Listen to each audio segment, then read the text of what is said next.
We're going to go to Congressman Tom Garrett, Republican's 5th District of Virginia, knows a little bit about how to win a seat in rural Virginia. Congressman Tom Garrett, you're here on our panel today with former House of Delegates member Mike Watson, former House member and president of Virginia Free, Chris Saxman, and the campaign chairman for the Ed Gillespie for Governor campaign, former candidate for Lieutenant Governor Pete Snyder. Tom Garrett, thanks for being with us, man. I'm going to tell you what, Saxman and Snyder are superstars, but Mike Watson is my homeboy. So what a great panel. It is a great panel. Now, you looked at these figures last night, Tom Garrett. You look at how well both Corey Stewart and Tom Perriello did in the 5th District. Perriello getting an enormous plurality there. Stewart doing very well there. What happened last night? Well, I think Pete was on to something earlier. I mean, if you look at dollars spent per vote cast, I don't get as frightened by the paradigm shift. It's really apparent. I can't deny it. The question that I would have, and this is going to take some real parsing of the numbers, is how many first-time primary voters the Democrats turned out. And that might reflect something a little bit more tangible going down the road. A hearty congratulations to the winners. I think I further infuriated some of the good folks in Charlottesville with my 7:42 p.m. prediction. I think my tweet was, given that more Democrats follow me than any other congressman in Virginia, let me go ahead and call this for Tom Perriello. How'd it go? How'd it go? But yeah, I'd like to see how many first-time primary voters turned out, and that would be, I think, something that would be a leading indicator of something that might carry forward towards 17. We got good candidates. We're gonna win some races. So, Pete, with Tom Garrett here, how does Gillespie bring what seems to be a disparate group of Republicans together here? You know, Stewart getting a lot of the still anti-establishment vote. Look, Garrett got some of that in the 5th District.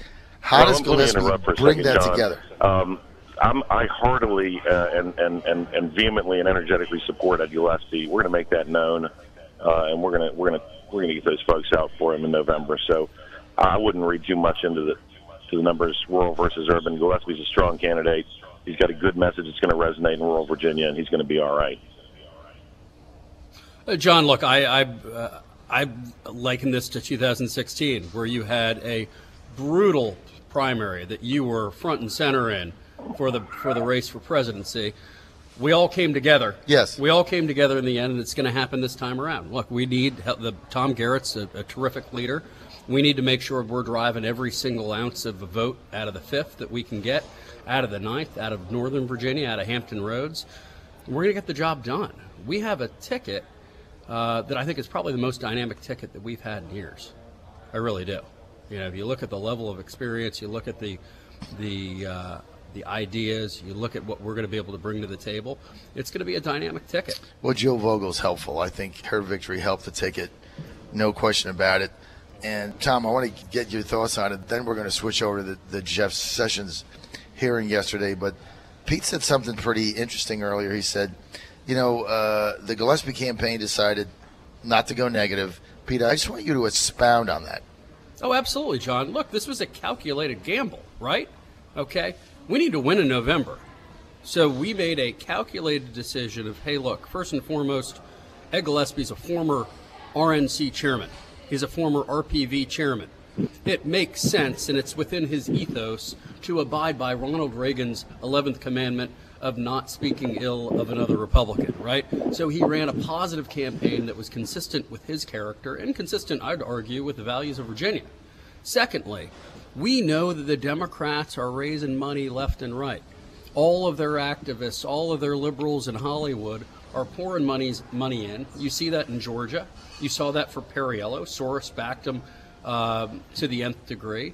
So we decided to make a calculated risk and save $2 million. So today we have $2 million in the bank. Ralph Northam is broke, right? He has no money. He has $100,000. He has no money because he spent it all tearing down Tom Perriello. And thirdly, we have a message that is consistent with where Ed Gillespie is on issues and where he'll be in November. So there's going to be no pivoting. He's not saying one thing one day and turning around and doing another thing another day, which people are sick and tired of politicians doing. So we have a consistent message that on day one is the same as going to be on Election Day in November, period. All right, and, Tom, and it paid off. Tom and Pete, respond to this. This is a text we just got here from Scott the Rebel in Suffolk, who says, Gillespie's an establishment lobbyist. Ralph Northam is an anti-Trump socialist. Conservatives have no clear choice in November. Scott in Suffolk. Scott, I got to say, I think they have a very clear choice, and that's Ed Gillespie, but I don't know where you're going with this. But Scott, I'd also argue that the ACU, American Conservative Union, just nominated or just backed Ed Gillespie the other day. Ed's been a warrior for the conservative cause for decades. And as John said, we have one heck of a contrast out there. Well, one of the things you've got, too, is we talked about this earlier, Pete. Go ahead, Tom. Go ahead, let's Tom. not confuse the role of the RPV chair and the RNC chair of building consensus with being establishment. I mean, I hear where the gentleman's coming from, but Ed's had a job to do as a team builder. The reality is that Northern Virginia doesn't vote like Charlotte County, and Ed's challenge has been to sort of cobble together coalitions across. Look, the beautiful difference between conservatives and liberals is we have free thought, and so there is dissent inside of the Republican ranks. And Ed's job has been to find consensus and bring people together. That doesn't make him establishment by a long shot. I like Ralph Northam as a human being, but look at his votes as a state senator. He's abysmal. There's a very, very clear choice, and we need to take that to the voters. And congratulations to Ed for not going dirty. It's always tempting. And let me say this too. I don't think anybody's mentioned John Adams since I've been on the air.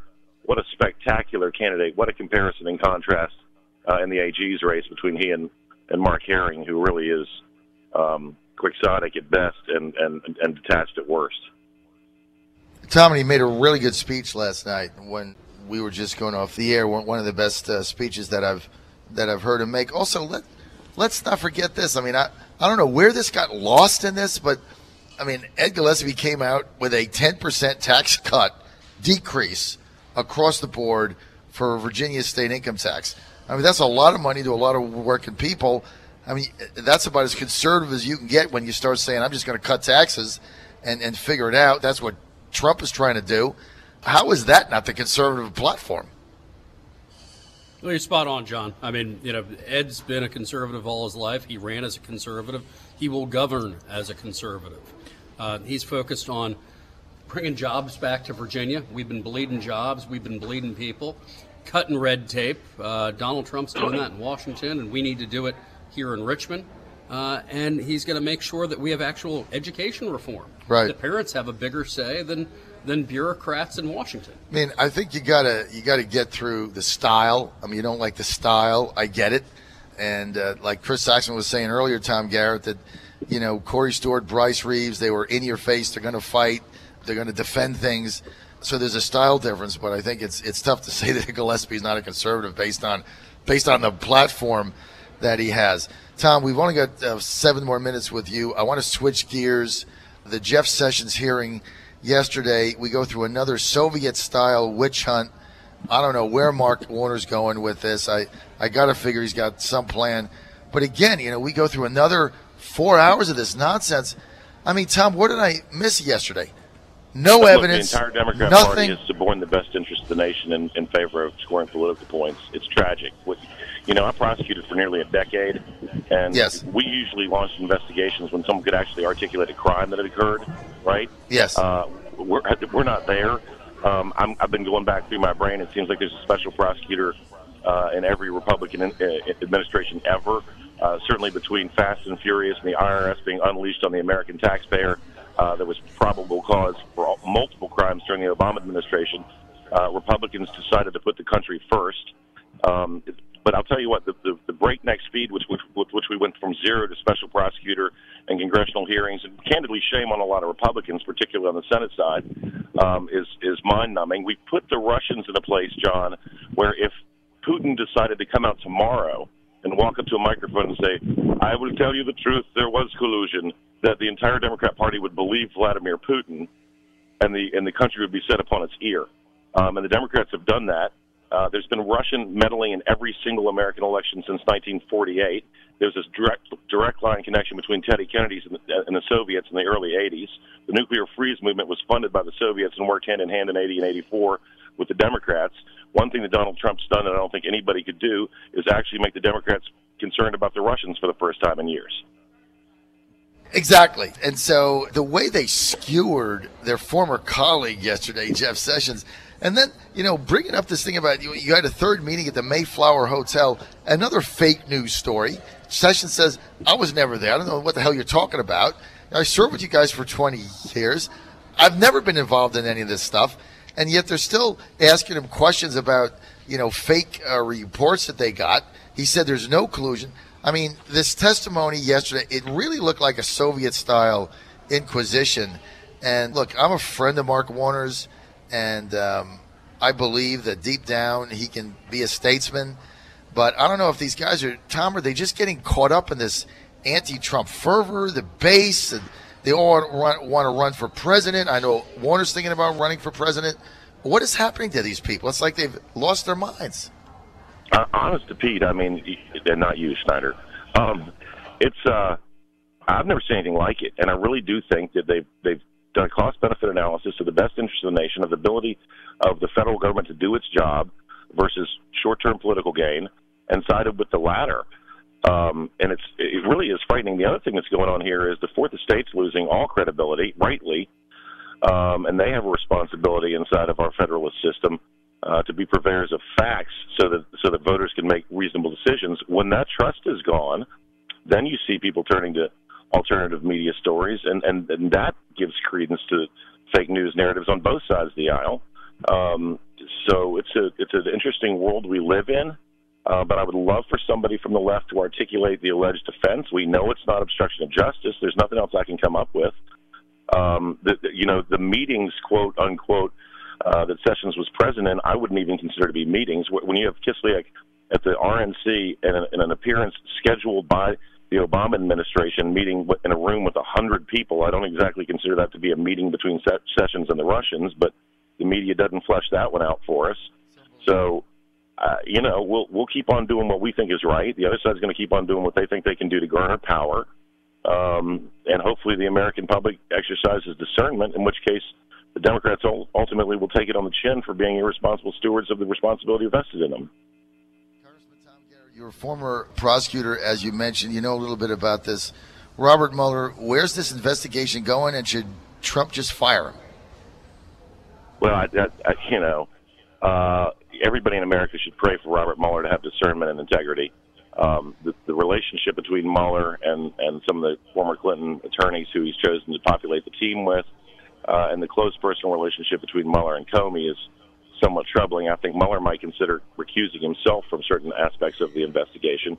The sad reality is that with these independent counsels, it's never the underlying cause of investigation that ultimately creates a circumstance where someone faces the jeopardy of imprisonment. It's always some ancillary thing. Casper Weinberger during Iran-Contra, Scooter Libby, on charges, in fact, Libby, that would have never existed had there not been a special prosecutor. So, if I were any member of any of these panels and I got spoken to by anybody, you can bet that I'd be recording the conversation. It's a one-party consent District of Columbia, and I don't trust anybody candidly right now inside the investigation to tell the truth, but we can pray that Mueller will. And I think we let this thing play out, sadly. All right, well, we let the thing play out, and I don't know what the president's going to do, but you can only hope that Mueller is going to look at this thing in a nonpartisan way. But it's very troubling when you look at who he surrounded himself with, Tom Garrett, and all the Clinton lawyers. And, it looks like when we have these investigations, they're always investigating the Republicans, and they always go one way. But as you mentioned, 12 months into this thing, investigators, hearings, everything high profile, people recusing themselves, and there's no evidence of any wrongdoing anywhere at any level, and yet this investigation continues on in search of a crime that doesn't exist. Yeah, I think you put it well. I mean, there's evidence of wrongdoing insofar as complete abdication of one's responsibility to purport the truth to the American public, but, I mean, what else is new? So, It's just, first of all, Republicans in Washington in particular, in elected office, need to grow a backbone. We need to be willing to point out publicly and in media outlets that somebody needs to articulate the alleged criminal offense being investigated, because I haven't seen anybody do that successfully.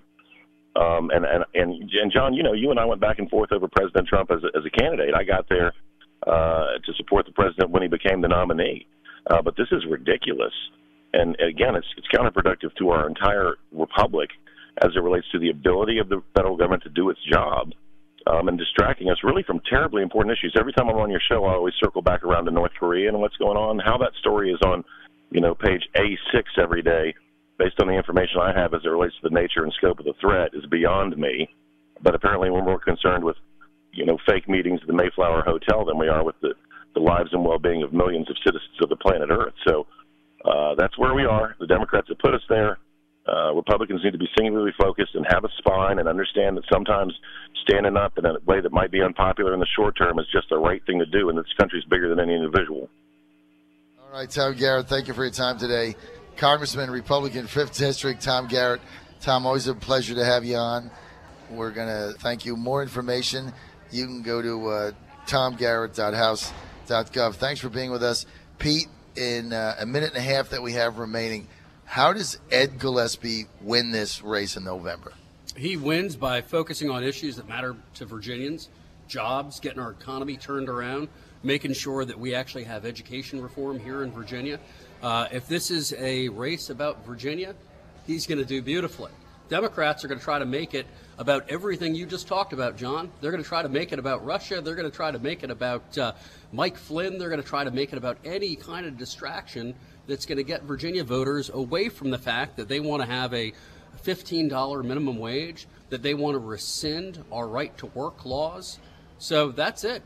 And he's got to hustle. He's been working his tail off throughout this entire campaign. He's going to continue to do that. We're going to unite our party. We have a fantastic, dynamic ticket, and we're going to go out there and win this thing. And any word on Corey Stewart endorsing the nominee?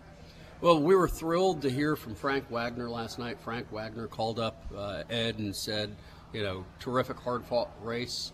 I'm going to be with you, and I'm going to be with you today. He's a class act. He's an absolute class act. Wagner's John, a class act. You and I have been through a million one of these things. So has Mike. So has Chris. Yeah, we all been through it. That's what happens. I Yeah. mean, look, I lost a convention in the 11th hour. Actually, it was the 13th hour. The 15th hour. And the very next day, you know what? I would rather have sat in bed all day long, but I went to that Unity rally, and I was proud and happy to support the entire ticket. Mm-hmm. Hey, if you're going to play this game and make this your life's work or part of your life's work, that's what you do. I was a former college wrestler. At the end of the day, someone gets pinned, someone doesn't. You go to the middle of the mat, the ref raises one of your hands, and you shake hands afterwards. You got to turn the page, and you got to move forward.